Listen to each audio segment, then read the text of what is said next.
તો હવે ત્રીજા મુદ્દાની વાત કરીએ તો વાત છે ભાજપના શિસ્તબદ્ધ ગણાતા કાર્યાલયની, જ્યાં ચા નાસ્તા જેવી નાની બાબતે કાર્યકરો એકબીજાને મારવા પર ઉતરી ગયા। સુરતના ઉધના વિસ્તારમાં આવેલ ભાજપના મુખ્ય કાર્યાલયમાં બનેલી આ ઘટના હવે માત્ર સ્થાનિક નથી રહી, પણ રાજ્યભરના રાજકીય ચર્ચાનો વિષય બની ગઈ છે। બુધવારે સાંજે બનેલી ઘટના એ પ્રશ્ન ઉઠાવે છે કે શું આજે ભાજપ જેવી શિસ્ત પાળતી પાર્ટીમાં આંતરિક વ્યવસ્થા ધ્વસ્ત થવાની કગાર પર છે?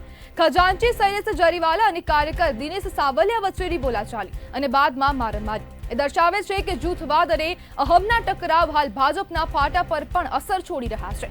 એક તરફ ભાજપ ન્યૂ ઇન્ડિયાના સપના સાથે આગળ વધી રહી છે, ત્યારે બીજી તરફ તેનું ગ્રાસ રૂટ સ્તર પર શિસ્તભંગ અંદરથી પાર્ટીની છબી ખરડતી દેખાઈ રહી છે। ત્યારે પાર્ટીએ નોટિસ આપીને 3 દિવસમાં જવાબ પણ માંગ્યો છે। ત્યારે આવનારા દિવસોમાં જોવાનું રહેશે કે પાર્ટી દ્વારા શું કાર્યવાહી કરવામાં આવે છે। આપણી સાથે સામાજિક કાર્યકર્તા ધર્મેશ ગામી જોડાઈ ગયા છે। ધર્મેશભાઈ, હવે આ કાર્યકર્તાઓની શિસ્તબદ્ધતા કે પછી આ શક્તિ પ્રદર્શન? આ વાત સાચી છે કે ભારતીય જનતા પાર્ટી ડિસિપ્લિનના નામે ઓળખાય છે અને ખૂબ મોટી પાર્ટી બની ગઈ છે, વિશ્વની મોટી પાર્ટી છે। પરંતુ હાલ જે રીતનું જોવા મળી રહ્યું છે કે બીજેપી કાર્યાલયની અંદર કાર્યકર્તાઓની લડાઈને ખુરશી સુધી જો આ લડાઈ પહોંચી જતી હોય તો આ ક્યાંક ને ક્યાંક શિસ્તતા આ કાર્યકર્તાઓની ક્યાં ગઈ છે? આમ પણ આના અગાઉ પણ 2 કોર્પોરેટરો ત્યાં લડેલા, એમાં પણ માત્ર સકોશ નોટિસ આપીને સમજાવીને પૂરું કરાયું, એમને કોઈ સસ્પેન્ડ કર્યા નથી। એટલે કોઈ પણ જ્યારે કાર્યકર્તાઓ પર તમે પગલા ના લો ત્યારે એ સ્વાભાવિક છે કે એમની હિંમત વધી જતી હોય છે ને, જેના કારણે આવી બધી વસ્તુઓ થતી હોય છે। એમાં જૂથવાદ પણ ઘણો બધો થતો હોય છે ને જૂથવાદ છે એ દરેક પાર્ટીની અંદર એ હોતો જ હોય છે, એ આપણે બધા સમજીએ છીએ। પરંતુ હવે જોઈએ, આ પાર્ટીના કાર્યકર્તાઓએ સામસામે ફરિયાદ પણ કરી છે ને મારી નાખવા સુધીની ધમકીની ફરિયાદ પણ થઈ છે।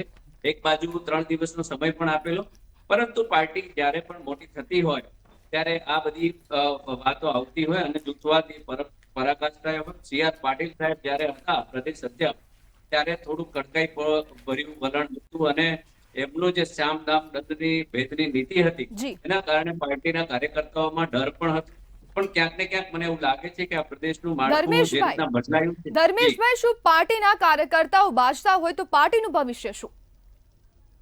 હા, એટલે કોઈ પણ પાર્ટી હોય, કાર્યકર્તાઓની અંદર જૂથબંધી હોય, એક બીજા નેતાઓના કાર્યકર્તા હોય, એ સ્વાભાવિક છે। એટલે અહમ કોઈનો ગવાતો હોય અથવા તો કોઈ કાર્યકર્તા જ્યારે પણ પોતાના લીડરોનું કંઈક ચાલતું હોય ત્યારે એમની સાથે જોડાયેલા હોય, એટલે એ લીડર જવાથી પણ ઘણા બધા કાર્યકર્તાઓને આમ તેમ હોય તો એના કારણે પણ કઈ પણ વસ્તુ બની શકે। એટલે આ તો સત્તાની લડાઈ છે ને સત્તાની લડાઈમાં મલાઈ ખાવાની વાત છે। એટલે કોઈ કાર્યકર્તાનો ક્યાંક ગવાયો હોય એના કારણે આ બન્યું છે। પણ હું તો કહું છું કે આટલી બધી મોટી પાર્ટી છે, શિસ્તબદ્ધના નામે, આમ તો જુઓ ભારતીય જનતા પાર્ટીમાં હમણાં શિસ્તબદ્ધના નામે કંઈક છે નહીં। જેમ આપણે જયેશ રાદડિયાને એ લોકોએ મેન્ડેટ વગર સહકારી ક્ષેત્રની અંદર ફોર્મ ભરીને જીત મેળવી છે અને ક્યાંક ને ક્યાંક પાટીલ સાહેબે પણ એનો જે બાબતનો સ્ટેજ પરથી જ્યારે એમનો કાર્યકાળ પૂરો થયો અને ત્યારે જે બાબતની વાત કરેલી તે પણ આપણે જોઈએ છીએ કે પાર્ટીની અંદર બધું સમૂહ સૂત્રું નથી। એટલે ક્યાંક ને ક્યાંક ક્ષેત્રવાદ કોઈને કોઈ રીતે પોતાનું હોય, જૂથવાદ હોય, એના કારણે આવી બધી બાબતો આવતી હોય છે। ધર્મેશભાઈ, શું હવે પક્ષ બંનેને સસ્પેન્ડ કરશે? હવે એ તો પાર્ટી પોતાનો નિર્ણય પોતાના જે પ્રેસિડેન્ટ હોય એને લેવાનો છે કે શિસ્તબદ્ધ રીતે પાર્ટી જો ચલાવવી હોય તો આકરા નિર્ણય લેવા જ પડે। પરંતુ હવે એ એમને જોવાનું છે।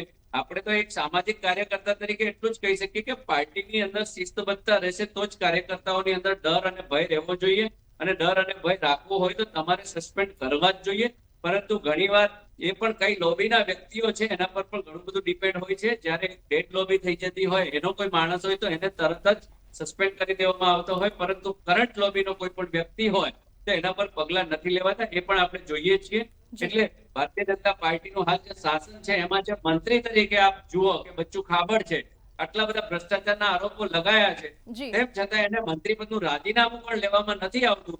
એટલે આ પણ એક ખૂબ મોટી શરમજનક ઘટના કહેવાય આપણા ગુજરાતની પ્રજા માટે કે પંચાયત મિનિસ્ટર હોવા છતાં કોઈ પણ પંચાયત ધણી વગરની પંચાયત છે આજે મિનિસ્ટર જ ના હોય 6 મહિનાથી, તો આ કેટલું બધું યોગ્ય છે? એટલે શિસ્તબદ્ધતાના નામે જો પાર્ટીએ સાચવી રાખવી હોય તો સસ્પેન્ડ ચોક્કસ કરવા જોઈએ। જી ધર્મેશભાઈ, જોડાવા બદલ આપનો આભાર।